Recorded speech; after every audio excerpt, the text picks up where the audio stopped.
Nagsimula sa simple na pasulyap-sulyap, nagpapapansin sa'yo. Umabot sa palitan ng mga mensahe, kilig na kilig ako.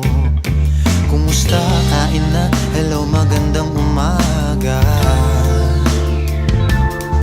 Ingat ka, pahinga, huwag kang masyadong magpupuyat pa.